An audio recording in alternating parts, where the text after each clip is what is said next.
Silverstone, everybody. If you joined us earlier on today, or if you weren't able to, welcome along to Silverstone. We've got our second sprint race of the weekend coming up for you shortly for the GT Cup Championship.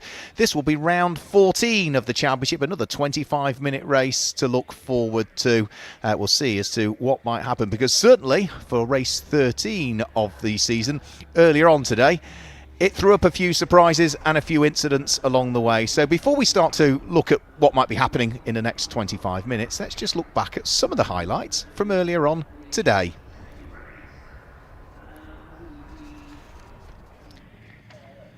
Well, it was Darren Kell that had qualified on pole position, and as the lights went out, himself and Peter Urseg went up towards Copse Corner, fighting for the lead of the race. Mid-pack, there was a big wobble on cold tyres for Richard Chamberlain at the wheel of his Porsche. He would lose a couple of places.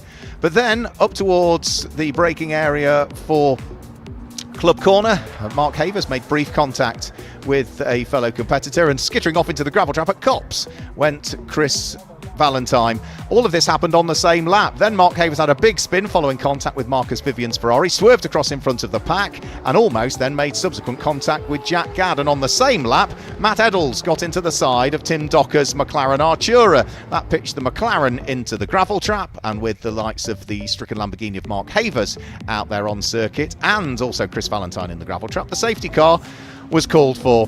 The race got back underway once all of the incidents had been cleared, and it was a fairly trouble-free run towards the checkered flag for Darren Kell, while Charlotte Gilbert, the reigning champion, returning for the first time, having not driven a race car for 9 months, she was fighting away for the lead of Group GTC at the wheel of the number 23 Lamborghini. It was a lead in that category that she would hang on to for the rest of the race. But for Darren Kell, the track-focused McLaren was on course for its second win of the 2025 championship season in GT Cup. A brilliant start to the weekend for Darren Kell, who is repartnered up with his son this weekend, James, in the Silverstone 100. So there we go, that was the highlights from earlier on today. You can see the cars just starting to nose their way out of their garages in what is beautiful sunshine now here at Silverstone. It's been broken cloud all day, but there's probably more blue sky now than at any point we've seen throughout the course of the day. The Team Parker Racing Porsches are positioned right the way down towards pit lane exit end. Doc Bush's number 75 car, joined by Michael McKinney again for this weekend. Michael sharing that car in tomorrow's race with Phil Keane, the pro driver. And as ever at Silverstone, typical old airfield circuit, it's breezy. Not much of a breeze, bit of a light breeze, as there was yesterday as well, but just enough to allow the Pirelli flags to flutter in the paddock area there as we await the green lights to be turned on at the end of the pit lane, and then all of the cars to make their way out onto the circuit. At the number 4 car, it says Tilley still on the windscreen, but Graham Tilley, get well soon. We said it earlier on, Graham, he's got an injury at the moment to his arm, caused by lifting too much weight down the gym, looking at his social media post. But yes, triceps being reattached to his arm, having, I think, had a big injury lifting weight. So it is Dominic Paul that drives that car. Dominic was brilliant in the race earlier on today. You know, Dominic hadn't sat in that car at all before. He hadn't seen the car until yesterday when he arrived in testing. In testing yesterday, it was changeable conditions, and I spoke to him and I said, you know, it's difficult to know where you are because there's no real benchmark, because it's wet 1 minute, dry the next, wet the 1 minute, dry. And he said, yeah, I've enjoyed the car, but stable conditions would be good. And what happened in the race earlier? He was leading the group. As it was, he ultimately finished second in the group, but a brilliant debut for him in the GTC Triple M Motorsport Lamborghini. We've seen Dominic in GT Cup before, but that was some years ago. It looks as though we've got the spare McLaren Artura that's been wheeled out by Paddock Motorsport for this race, because Tim Docker's car, if you remember earlier on when we saw the highlights, it was a black car with some day glow flashes to it. Luckily, Martin Plowman's team have got the spare car available. So Tim Docker is hopping into that renumbered number 78 car with now its white livery. So I need to make a note of that. It's the only McLaren Artura we've got out there, so it shouldn't catch me out, but it's white and red now for this race. So clearly the amount of damage to the car was not going to allow them enough time to get the car repaired and back out there. Marshals have had a busy day as well. We always need to thank our marshals for all of their hard work. I'm not surprised that one of them's taking a well-earned rest, because they have not had a lunch break here today at Silverstone. It has been a busy day. There have been numerous delays on track with incidents in supporting races to the GT Cup. Delayed starts because cars have stopped on formation laps and stopped on the grid. We've had an unfortunate incident in the pit lane for which the person involved in that get well soon as well. I'll say no more than that. But it has been a difficult day, so there's been no lunch break, so our marshals have been on the go and on their posts since probably 8:30, 8:15 this morning. But hopefully we can put on a fine show for them in the second of the sprint races for the GT Cup Championship. So most of the cars now have trickled their way out of their garages and have formed up down there on the pit road, just waiting for the green lights to come on, and then they can work their way out there. We've been informed of all the respective starting drivers for this one as well, because while some of the cars will have the same driver in as did the sprint race earlier on, because if you share with the pro can't get involved in the sprint races. But if you are a pair of amateur drivers, or sporting drivers as they're called, or you're a pro sporting, a semi-pro, then you can only enter one of the two sprint races if you're a pro sporting of the weekend, and if it's two sporting drivers together, two AMs, they tend to share. So we have got some cars which do have different drivers behind the wheel to the race that we saw earlier on today. So the green lights have come on at the end of the pit lane, working their way out onto the circuit go. The vast majority of the cars, there's still a few cars coming down off their air jacks and making their way out there, one of which is the pole-sitting car now that will be in the hands of Darren Kell for this race again. We've got Brent Millage trundling his way down the pit lane. Archie Clark, who again will be behind the wheel of the Feathers Motorsport Aston Martin, works his way out. And then the two remaining cars look as though they are Chris Valentine's Aselli Aston Martin, which is being pushed back into the garage, which is a worrying sign. The car of Tim Docker, and there was another car I just saw flash past me, which I think was probably maybe Frank Morris, couldn't quite tell, but it came from that end of the pit lane, which is where they are based. So if it was JMH Automotive, yeah, it's Frank Morris that's just gone out, and then has also gone out Peter Ursig. Matt Eddles goes out as well. So I think that just leaves Tim Docker and Chris Valentine, which were two of the cars, of course, that were involved in that incident strewn lap where we had three separate incidents at three separate points of the circuit, all on the same lap, and that was what brought about that safety car, as you've seen from the highlights if you watched it just on the front end of this programme. So cars making their way around the circuit. There is the gold liveried McLaren, as it is now, of Darren Kell. So he is partnered up again with his son James Kell for this weekend. We saw them race together at the opening 100 race of the season, which was the Donington 100 that started the 2025 championship season.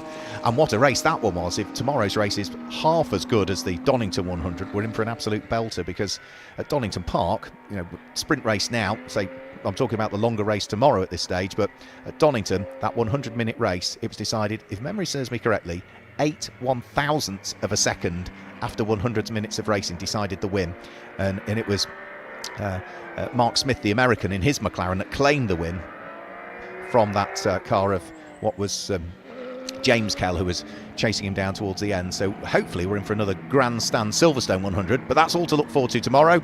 We've got this other sprint race to look forward to today. That car there, the number 30 car, the Ginetta from Innovation Racing with Cresta, is in the hands of Simon Griffiths for this race.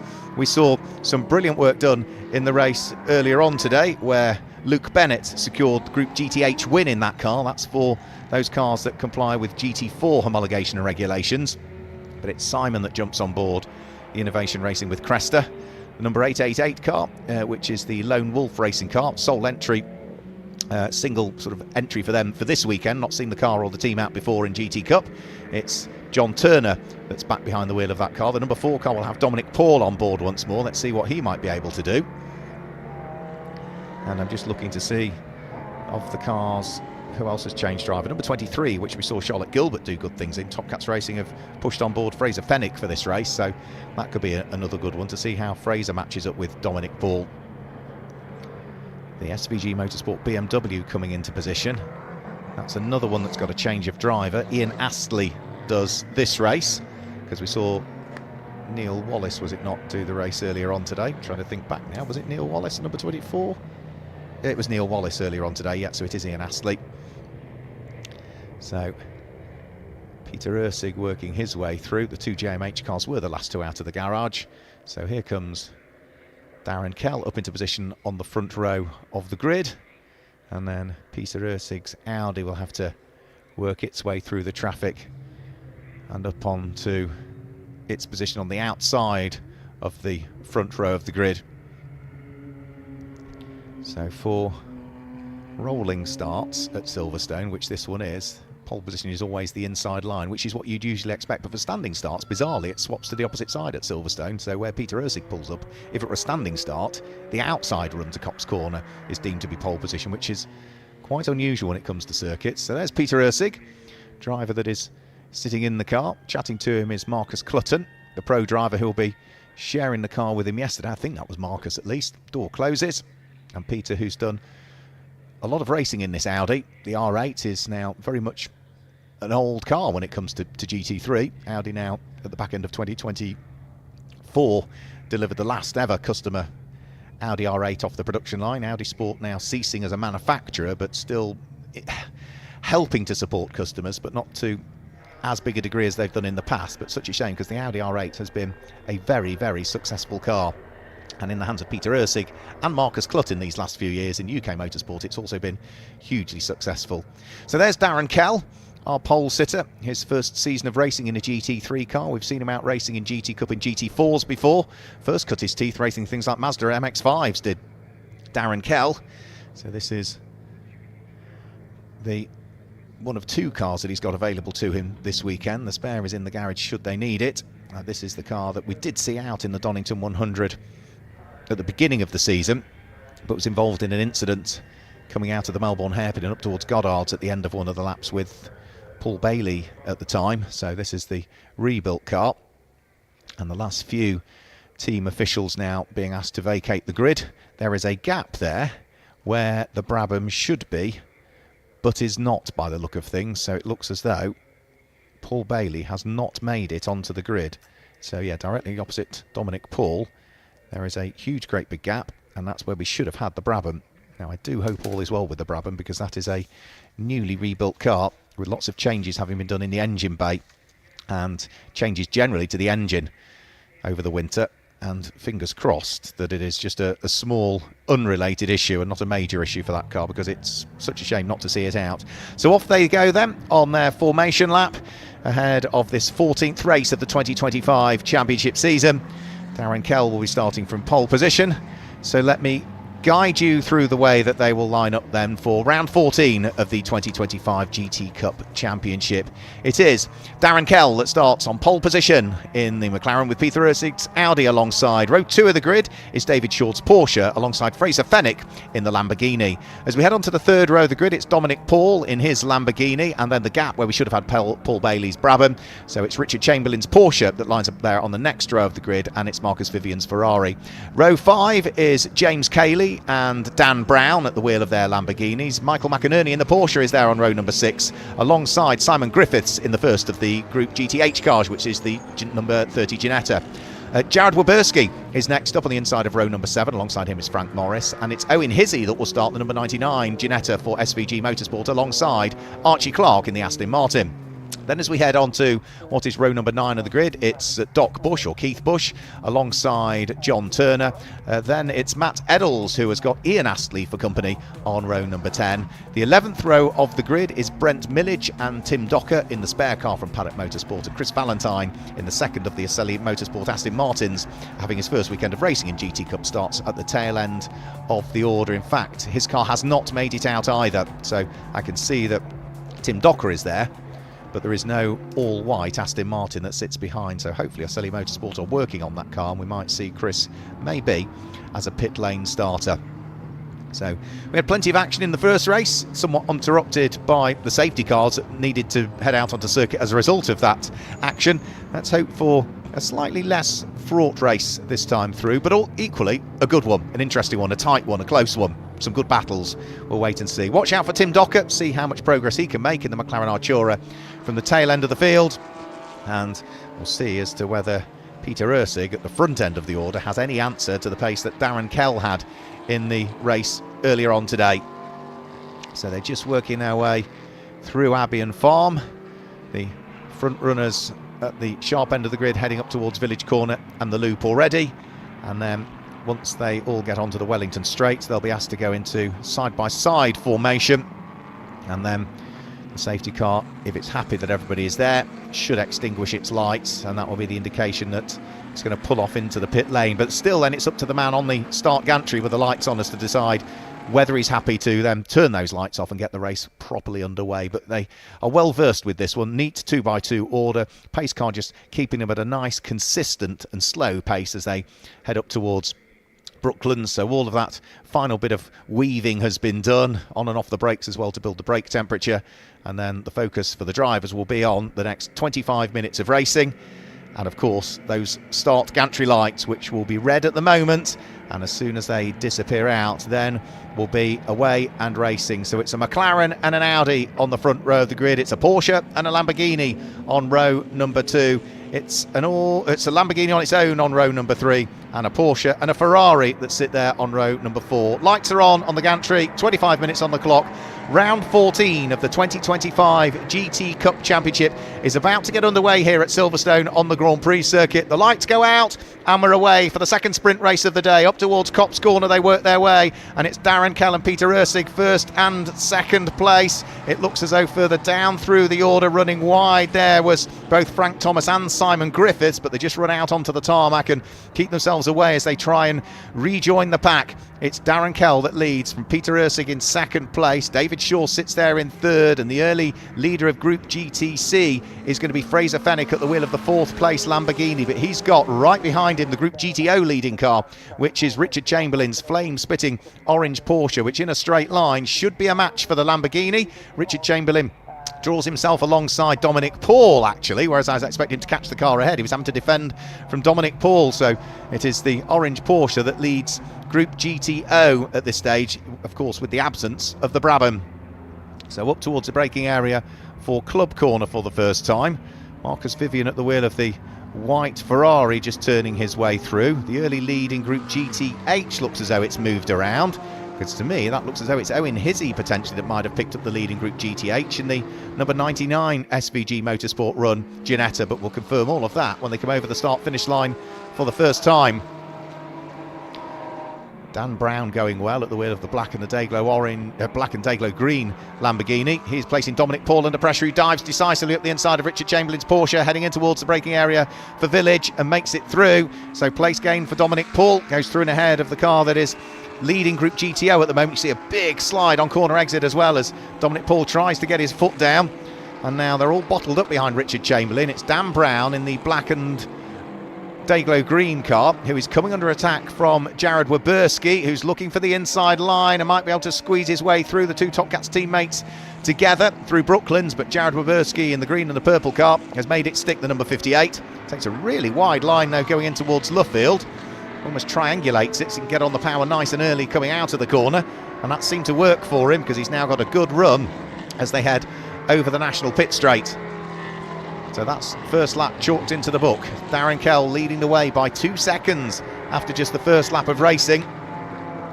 Number 81, Dan Brown driven Lamborghini Huracan Super Trofeo, looking to see if he can work his way up into 7th position. Gained 2 places off the start anyway. So, and now what he needs to do really is start to get back onto the coattails of Jared Waberski, who might be on to mount a challenge to squeeze his way through and past Richard Chamberlain's car here, and that then would put that green and purple Lamborghini up inside the top 6 places.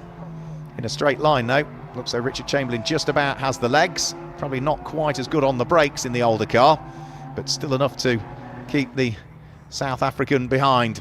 So out of Stowe, down in towards the braking area for Club, and again Jared Waberski just too far away to do a great deal about it. So all of the time that he's sitting behind the Porsche, of course, he's losing the opportunity to try and catch the next cars ahead, but he unlocks the door, squeezes his way through to go round through Club. Jared Waberski gains the place, and now that means that he is up into 6th position. Richard Chamberlain down into 7th, and instantly again under attack from Dan Brown at the wheel of the number 81 car, which is the Lamborghini, that's again another car that's prepared by Top Cats. Door is open. Richard Chamberlain sees Dan Brown coming through, lets the Lamborghini go through, but chops across the nose of the Ferrari in the hands of Marcus Vivian.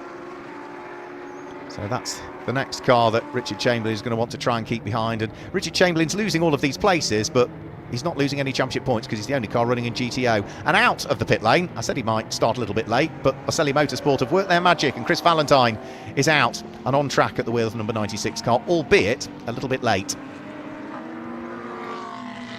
Now, over the start-finish line will come the race leaders. Best of the squabbles at the sharp end at the moment is for 3rd and 4th place, and that's David Shaw in the Group GT3 Porsche, coming under pressure from the Group GTC leading Lamborghini in the hands of Fraser Fenwick. Now, Fraser won't want to get held up by this car that lies ahead of him, because he'll know full well that he's got a Lamborghini behind. I'm afraid off has gone Chris Valentine, and that looks as though that might be at Stowe Corner where he's gone off. So late to start the race, probably just pushing a bit too hard on cold tyres, and it caught him out up at Stowe. So he will recover, but already having lost time with a delayed exit from the pits, he's going to lose more time with the spin. Now, 2nd and 3rd, I think this will be in Group GTH. Simon Griffiths fighting away with Archie Clark, whilst all of the time the number 99 Ginetta of Owen Hizzy leads Group GTH for SVG Motorsport. So you can hear the rumble of the Ginetta, followed by the Aston Martin, as those two head down the hangar straight together. There's the race leading Ginetta in Group GTH. And then the next two cars not that far away from Owen Hizzy, but he's just got enough of a gap as Owen Hizzy so as not to worry.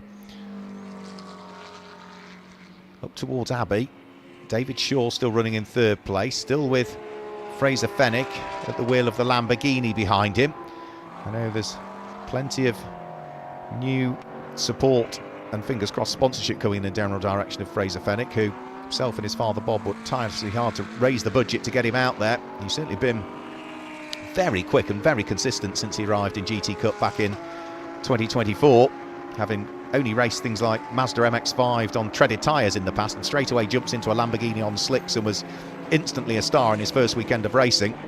And he's still going well here, hounding for an overall podium spot and hounding what is a GT3 Porsche in the hands of David Shaw that lies ahead.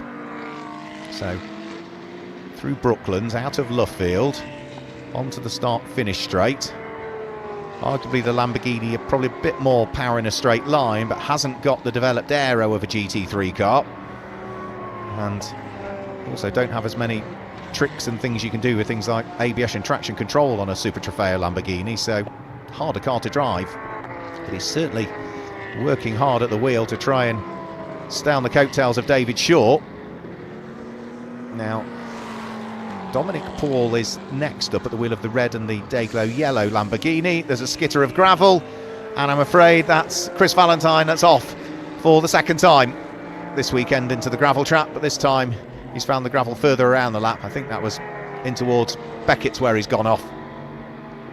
So Fraser Fenwick again just looking up the inside of David Shaw to see if he can open the door a little bit.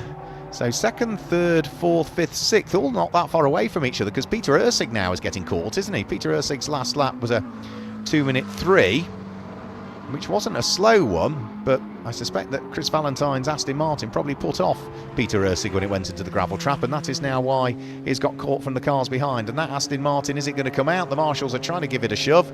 It's moving slightly, and then looks as though with a little bit more help and 3 marshal power, Chris Valentine is able to rejoin, get the car fired back up, get back out in the race, and Chris will make his way back around the circuit.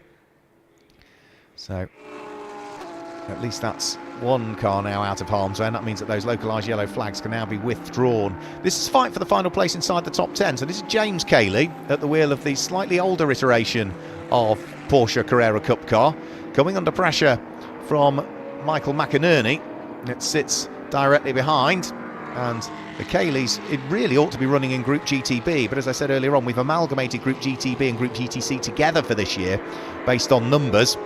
Just not had the numbers in Group GTB, but GTC has got plenty of cars, so we've amalgamated them all together. And I've got to say, the Cayleys, whether it be Bill, who drove the car earlier, or James, his father, who now drives the car, they have been very, very strong running in Group GTC and keeping other cars behind them that arguably are newer.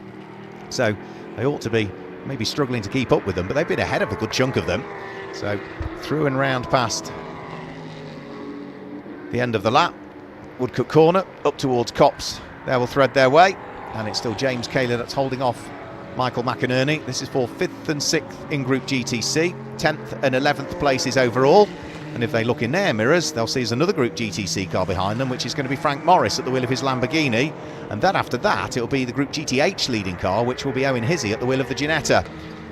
Fraser Fenwick almost unlocking the door to 3rd place. David Shaw made a small mistake going up in towards Stowe. Fraser Fenwick is up the inside, going in towards the club chicane, but the inside there means the outside line for the rest of the club chicane. He's going to have to run a little bit wide because he's not going to be given a great deal of room by David Shaw, who just about, by the skin of his teeth, keeps the Porsche in 3rd place overall in the race. But that has now delayed the cars behind, including Fraser Fenwick, and it's now allowed Dominic Paul in the red and the Dayglow yellow car to catch up, and Dan Brown has now caught up as well at the wheel of his Lamborghini, that being the number 81 car. James Cayley still doing a good job of keeping Michael McInerney at bay. And of course, if these two squabble, it allows Frank Morris to begin to close up on them, and that's the difficult thing. 15 minutes to go. You want to finish as high up as you can. You can see a flash of the lights in the background is the Group GTH leading car of Owen Hizzy trying to get past Frank Morris. But this battle for the final place inside the top 10 is still going the way of the Cayleys at the moment, and I'm afraid that's another off, and that's Chris Valentine, and that looks as though that might be Copse Corner again potentially. So here we go. Now this 3 Lamborghinis, that is for the lead of Group GTC. They're all bottled up behind David Shaw's Group GT3 car at this stage. David Shaw, I think, has turned to defence because he was not that far away from Peter Ursig, and now the Audi has slowly wandered up the road. But Porsche, Lamborghini, Lamborghini, Lamborghini, as they go through the yellow flag zone up at Copse Corner, which was where Chris Valentine was. Another new fastest lap of the race for Darren Kell. 2 minutes 2.894 from him. He was in the 2-minute 3s earlier, so that's about half a second quicker than the fastest lap we saw from earlier on today. But for Fraser Fenwick in 4th position, he would dearly like to go through and ahead of this Porsche, because if he looks in his mirrors, there's 2 more Lamborghinis there, and they're both in the same group as him. Fraser Fenwick feigns one way, looks the other, but still can't quite prise that door open on David Shaw. So David's still clinging on to 3rd place at the moment, and even if the Lamborghinis go through, they all run in Group GTC. They've got the lighter blue windscreen headers. The darker blue windscreen headers are for GT3 cars, so David, in theory, could let these cars through, because he's not going to lose any more championship points. But why would you? You want to finish on the overall podium if you can, and that's why he's pushing on as hard as he possibly can. Fraser again, right close to him, and there's another off, and it's another Aston Martin, and this time it's the other car from Aselli that's gone off, and that again looks as though it's Copse Corner, and that is Matt Eddles in the Hip Hop car that's had the off. That was one of the cars that potentially could be on for top honours in Group GTH, but it's not going to be with that car stranded in the gravel. Jared Waberski trying to unpick Dominic Paul and squeeze his way through into what would be 5th position, and that would put him 2nd in Group GTC, but Dominic Paul sticking his elbows out and saying no, that's not going to happen. So those cars continue up the Wellington Straight. Matt Eddles' car is axle deep in the gravel, and let's just have a quick replay. There is Chris Murphy's spin. That was up at Stowe Corner, a neat 360, and I think that was on his outlap from the pits with his late start to it. And then we get towards Copse Corner, and there's Matt Eddles, who all on his own has a spin and backs the car backwards into the gravel trap. He spun the wheels, but whether he's going to be able to get going again, and I'm afraid there's more problems for Chris Valentine. It's been an unhappy day for the Hip Hop Aselli team. That car though is looking as though it's reasonably safely out of harm's way midway through Maggots and Beckett's. Back to the final slot inside the top 10. James Cayley trying to be undone by Michael McInerney, who is looking for the undercut coming out of Loughfield, but he's not going to get there as they head round through Woodcote Corner and over the start-finish line. So it's still James Cayley that hangs on to 10th position. Michael McInerney still sitting there in 11th position. And then right with them now is Frank Morris, who has fully caught them up. So just going to show how much these squabbling Porsches have slowed each other up. Because now, all of a sudden, in to join in the fun is Frank Morris at the wheel of the JMH Racing prepared Lamborghini Huracan. So this is going to be now for 5th, 6th and 7th in Group GTC, so for the challenge specification cars. For the lead of Group GTC, we've still got Fraser Fenwick in his Lamborghini leading the way. Still got Dominic Paul not that far behind him. And then Jared Waberski still desperate to see if he can wiggle his way through and past. They're all still bottled up behind David Shaw's Group GT3 Porsche, that's 3rd overall. We haven't really seen much of our race leader, and that's because Darren Kell now leads by 9 seconds, whereas everybody else, I think, has got somebody to squabble with at this stage. 10th, 11th, 13th, 14th over the start-finish line. So, Group GTC Porsche. And here we go. This is Jared Waberski, and this is Luffield Corner, where he has opened the door on Dominic Paul, and there's not a great deal Dominic can do about that. He's going to try and fight back through Woodcut Corner, but be the outside line when they get towards Cops, and I think Jared Waberski's probably got the job done anyway. Yep, so place gained for Jared Waberski. He now moves up into 5th position. Down to 6th goes Dominic Paul, and that also drops him from 2nd down to 3rd in Group GTC. Now the next task for Jared Waberski, single-seater convert, moving over to sports car racing this year, is to try and close in on the next car up the road, which is the number 23 Top Cats Racing Lamborghini. So it will be his teammate he's closing in on, and that is Fraser Fenwick. And if he can get there, that would be for the lead of Group GTC. But the frustrating thing for Fraser Fenwick is he's been bottled up behind David Shaw's Porsche since pretty much the beginning of the race, and he just cannot find a way through. They are pretty evenly matched for pace, albeit one car is Group GT3, one car is Group GTC, but in these conditions, in their respective cars, today at least at Silverstone on the Grand Prix circuit, there's nothing between them, and you can really see the lap times have bounced around. One lap David Shaw is quicker, the next lap Fraser Fenwick is quicker, then it bounces back to David Shaw. So ebbing and flowing is that gap between them all, but they are still all together 3rd, 4th, 5th and 6th. But Jared Waberski, since getting past the red and day-glow yellow car of Dominic Paul, has just opened up a very small gap. Not much, just a very small advantage. And I think Waberski is in full attack mode to try and close in. You can see last time through, 2 minutes 4.5 from Jared Waberski. That was half a second quicker nearly than Fraser Fenwick, who was still quicker than the Porsche ahead. So they are all closing up for 3rd, 4th and 5th position. In a straight line, can Fraser Fenwick do something this time? No, again he tries, heading in towards Brooklands, but again David Shaw just makes sure he gets a good exit coming onto the Wellington straight, makes no mistake, and is as late and as brave as he dare onto the brakes heading in towards Brooklands. So Fraser still frustratingly cannot get through and ahead of the Porsche, and now when he looks in his mirrors, yes, he still leads Group GTC, but Jared Waberski is absolutely with him now. Now remember, Jared came from 13th on the grid, whereas Fraser was 4th, so Waberski has made some good progress in this race. Still 8 minutes to go to see if he can try and slot himself through. But the one thing he won't want to do is make the Cardinal sim. 2 Top Cats Racing Lamborghinis 1st and 2nd in the group. Just make sure that you have a clean pass if it's going to be one that you attempt. So bouncing over the curbs goes Fraser Fenwick, trying a good exit, get a good exit heading out of what is Beckett's and up towards Chapel Curve. Again, sitting in the slipstream of the Porsche for a split second, looking one way, looking the other. Has he got the job done this time on David Shaw? No, again, David Shaw is still able to hang on to 3rd place, and now Fraser Fenwick has tried to attack for a position and might be in danger of losing one because he's opened the door for Jared Waberski to try and wiggle his way through. The Waberski, the outside line at this part of Club, gives him the inside line for the next section of Club, and Jared Waberski is going to push Fraser Fenwick wide and go through to pick up the lead in Group GTC. So Fraser Fenwick had tried everything to get past the Porsche. He had another go at it, it delayed him slightly, and that was the only little chink in the armour. It wasn't much of one, but it was just enough for Jared Waberski to exploit, go through, pick up the place, move up to 4th overall, but more importantly, take the lead of Group GTC. So what can they now do? Can they squeeze their way through and pass? We've seen this Lamborghini finish 2nd overall at Snetterton, Mark Havers and Jared Waberski, but it's not had a group win so far this year, because when it finished second, the group win went to the overall winner in Group GTC, which was Fraser Fenwick, partnered up with Ian Campbell at the time.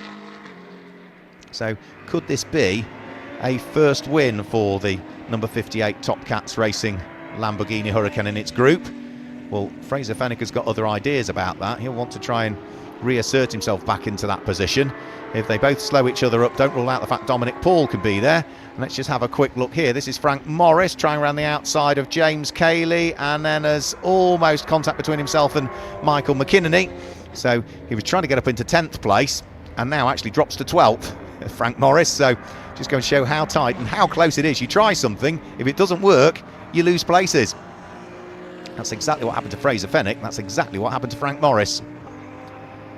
Now, David Shaw has driven a very wide Porsche, but at no point has he had to weave across the track or try and squeeze people too much. He's largely driven beautifully well, getting a good exit out of corners, making sure he positions the car right as he's doing now, protecting the inside line. So if Waberski wants it, he's going to have to go around the outside at Stowe. David Shaw brakes as late as he can. Jared Waberski tries to wiggle his way through, and then there is a little bit of contact between the pair of them. David Shaw spins through 360 degrees. Jared Waberski goes through. Fraser Fenwick goes through. Dominic Paul goes through. He fires up the GCAT Racing Porsche and has dropped from what is third down into 6th position. But the 3 cars that came past were all in Group GTC, so he doesn't lose any more championship points. You can see another good little fight in the background as well, and that was Dan Brown fighting away with Richard Chamberlain's Porsche 935. That is an inter-group battle. Got less than 5 minutes to go. Frank Morris now looking to see if he can wiggle his way back through and ahead of Michael McKinney after a failed attempt last time through. He's closing back in on the Porsches at the wheel of his Lamborghini again. So McKinney hugs the right-hand side of the circuit, the left of your screens, as they head up towards the braking area for Stowe Corner. Frank Morris takes a nice wide sweep from the full left to try and work his way through and past on the right. And let's just get a replay of this. Jared Waberski wiggles one way, wiggles the other. He brakes as late as he can. David Shaw brakes even later, and as they go up towards Stowe Corner, there is, I think, just the lightest of touches between them. There was hardly a touch between them, but David Shaw ends up rotating through 360 degrees. Dominic Paul has to take to the runoff tarmac in avoidance, but other than maybe some flat-spotted Pirellis, no harm done. So our race leader has now completed 10 laps. 9.8 seconds is the lead advantage from Darren Kell back to Peter Ursig. Peter Ursig equally as much now has 7.4 seconds between himself and Jared Waberski, who of course is now up into 3rd place overall and on for a strong result for himself and Mark Havers, who didn't have a great deal of fortune in the race earlier on, did Mark Havers, with contact on a couple of occasions, and it meant that the car finished ultimately a lap off the lead as it was. But from disappointment of the sprint race earlier on to potentially a group win here. Now here comes Frank Thomas, the nose of the Lamborghini right up the inside of the Porsche. There was almost a touch between the pair of them, but good driving from both. They both continue, and that's just allowing now James Cayley to edge away again at the wheel of the slightly older 911. Is Frank going to have another nibble though? Up towards Copse Corner, you see the nose of the Lamborghini dip. Michael McKinney sees him coming, but he braves it out all the way around the outside and stays within the confines of the circuit as well. Brilliant stuff between the pair of them. You've got to be brave. You've got to trust the other driver alongside you when you try and go wheel to wheel up towards Copse. But for the Porsche and Michael McKinney and Team Parker Racing, 'twasn't to be. Frank Thomas has managed to wiggle his way through, and now for Frank, that picks up a place for him. Frank Morris. So, albeit I think he's got a 5-second penalty. I think we've been calling him Frank Morris, I should say. Yeah, 5-second penalty. That must be for track limits somewhere. So Frank Morris may have gained the place on track, but on corrected times, he's going to lose it again, I'm afraid. 2 minutes of the race to go. Remember, all of this fighting we've seen is for the final place inside the top 10, but all of the time it's been held by James Cayley at the wheel of the Uber Racing number 80 Porsche. Let's just have a quick look at this. This is Simon Griffiths bouncing over the curbs and all over the grass heading through Chapel Curve.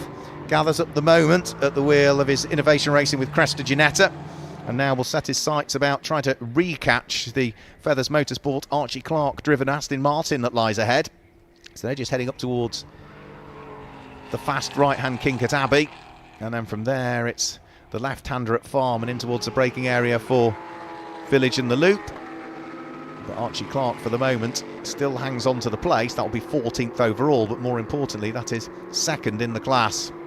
Confirmation on the timing screens that number 63, Frank Morris, has indeed picked up that 5-second penalty for track limits. And Simon Griffiths here at the wheel of the Ginetta gets a really good exit. Archie Clark moves over on him, but I think he's going to prise the door open here, Simon Griffiths, as they head along the Wellington Straight. He's got the inside line. He brakes as late as he can. And Simon Griffiths carries a bit too much momentum going in towards Brooklands, runs a little bit wide, so Archie Clark tries to re-attack there side by side through Luffield Corner for second and third in Group GTH. They'll lean on each other coming out of the corner, and the Ginetta is finally through and has picked up the place.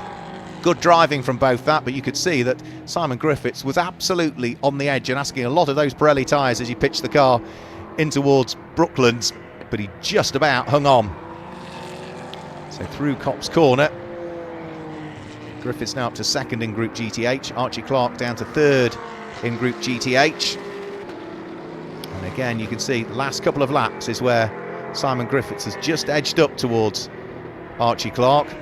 0.5 of a second quicker on one lap, another 0.5 of a second quicker on the other, and that's the difference.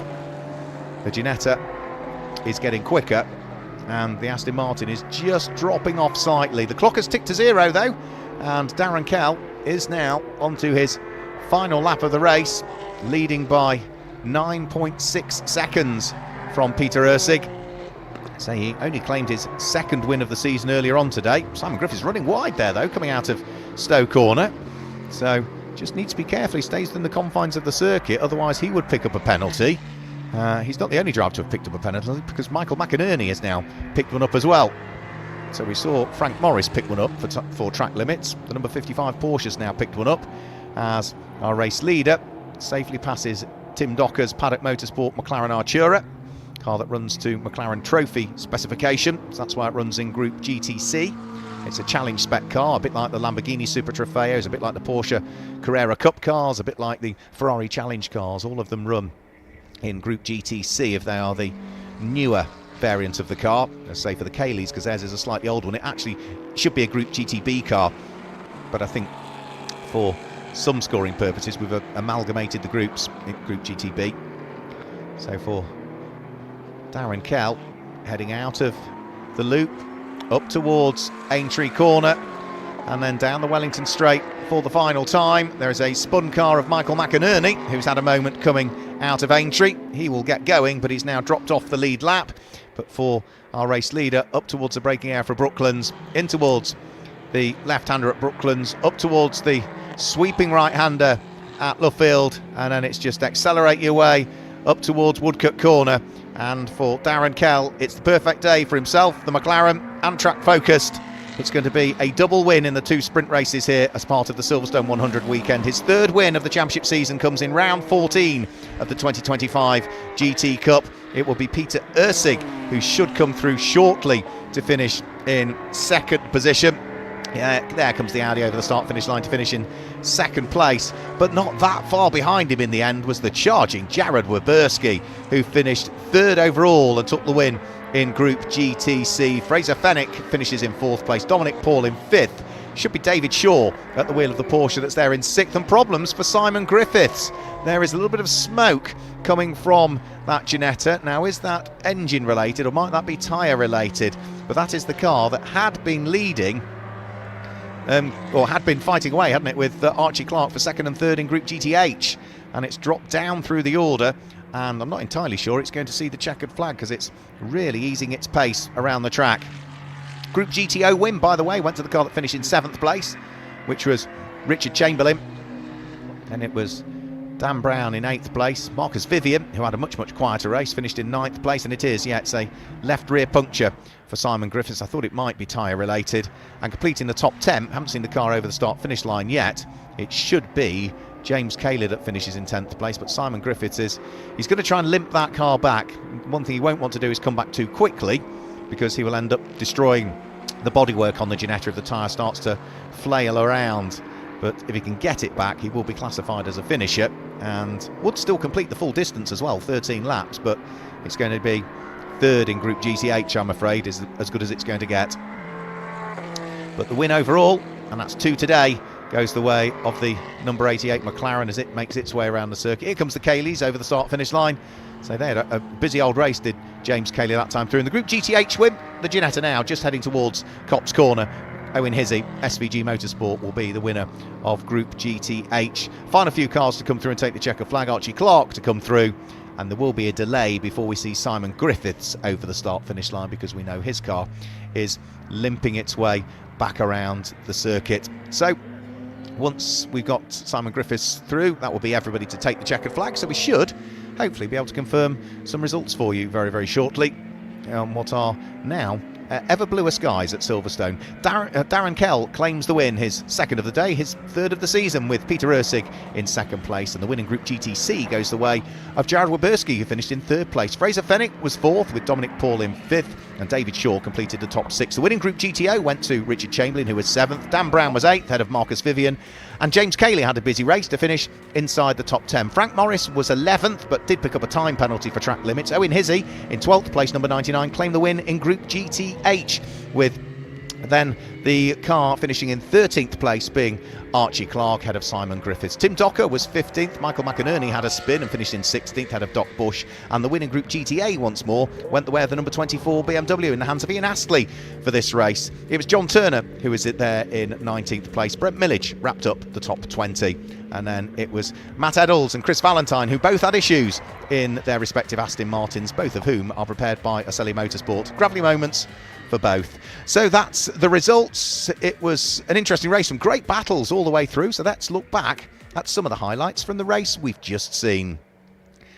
So the cars made their way onto the grid, and when the lights went out again, it would be Darren Kell and Peter Ursig that lined up on the front row of the grid for round 14 of the championship. There was a late start in the race for Chris Valentine, whose cars had problems when they tried to get into the grid. He rejoined the race late and then had a spin on his first flying lap. There was a great fight going on for third place as well. David Shaw in the Porsche coming under intense pressure from the Group GTC leading car, Fraser Fenwick, who had a really good nibble to try and get through at Club, but he was on the outside line and it was really never going to work, so he had to tuck himself back behind the Porsche and then try and prevent the next two Lamborghinis from squeezing their way through. Didn't stop Fraser Fenwick though from having another little nibble at the Porsche. Late on in the race, they run up towards Stowe Corner. He moves one way, he moves the other. Again, the door is closed. He can't find his way through. And every time he tried it, of course, that was dropping him back into the clutches of the cars behind. There was a spin for Matt Eddles in the Group GTH Aston Martin. He skittered off into the gravel trap up there at Copse Corner. But the man who was charging his way from what was a lowly grid position, 13th on the grid, was Jared Waberski. Finally picked off Dominic Paul to pick up the place, and then ran wheel to wheel with Fraser Fenwick for the lead of Group GTC as they went through Club. The outside line at the first part of Club gives the inside line for the second part of Club, and Jared Waberski would squeeze his way through and pick up the lead in Group GTC. But it wasn't done there. Waberski looked one way, looked the other as they went up towards Stowe to try and get himself up to third overall, drew himself alongside David Shaw. As they went into the corner, there must have been just the lightest of touches between the pair of them.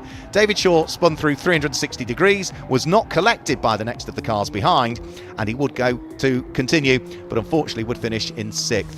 But for Darren Kell, the race all went to plan. He led every single lap, he set the fastest lap, he'd built up a 12-second lead, and he was going to come through to claim his second win of the day here at Silverstone in round 14 of the 2025 GT Cup Championship.